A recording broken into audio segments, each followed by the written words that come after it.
श्रीगुरुवे नमः। अखण्डमण्डलाकारं व्याप्तं येन चराचरं तत्पदं दर्शितं येन तस्मै श्रीगुरुवे नमः। ओम शांति शांति शांति। प्रणाम भगवान। श्री आलू वाले बाबा जी का दिव्य ग्रंथ महावाक्य और भगवान उसमें विदेह मुक्ति हमारा लास्ट अध्याय चल रहा है, पेज नंबर आज 242 पर। तो यहाँ पे हमारे पिछले सत्संग में बात आई थी कि जो सुसुप्ति में भी प्रिय मोद प्रमोद वृत्तियाँ हैं, वे वृत्तियाँ इतनी सूक्ष्म हैं कि सामान्य मनुष्य उन्हें समझ नहीं सकते, इसलिए सुसुप्ति में सुख नहीं मानते। यही अज्ञान है। इससे आगे कर रहा हूँ, भगवान जब अपने स्वरूप को नहीं जानते वे ही ऐसा कहते हैं कि विदेह कैवल्य में हमेशा के लिए अपना नाश करना है। शरीर और शरीर का अभिमानी जीव अपना वास्तविक स्वरूप नहीं है। अपना स्वरूप तो इस प्रकार का शुद्ध और विकार रहित है कि उसका नाश कभी होता ही नहीं। कोई उसका नाश करने को समर्थ नहीं है। जो विकारी और नाश होने वाला है उसका ही नाश होता है। पर ब्रह्म को ज्योति स्वरूप जो कहा है वह अज्ञान की अपेक्षा से है।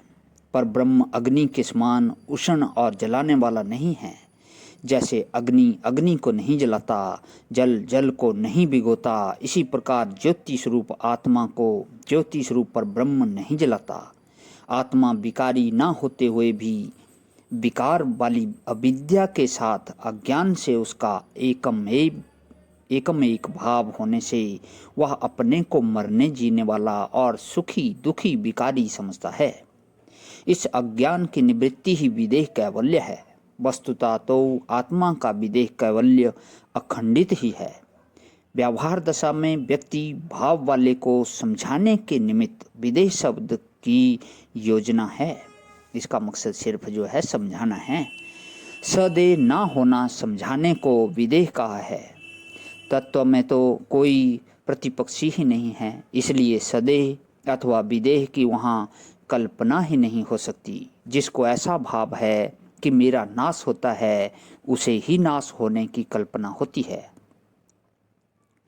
जीवन मुक्त विदेह मुक्ति को समझता है, इसलिए जीवन मुक्त को नाश होने का भाव कभी भी नहीं होता। जीवन मुक्त अपने वास्तविक स्वरूप को परब्रह्म रूप ही मानता है। संपूर्ण अज्ञान सहित उपाधियों का स्वरूप से निवृत्त होना विदेह कैवल्य कहलाता है।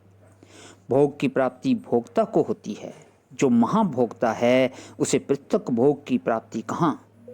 चाहे ऊंचे हो चाहे नीचे हो, जितने भोग हैं सब रोग दुख और कष्टदायक हैं। सब भोग और भोक्ता की सिद्धि अज्ञान में है। अज्ञान न रहने से नहीं रहती।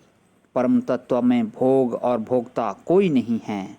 ऐसा किंचित बोध भी जिसको है वह भोक्ता बने रहने और भोग करने की लालसा में पड़े रहकर अपने स्वरूप के भाव को नष्ट करना नहीं चाहता।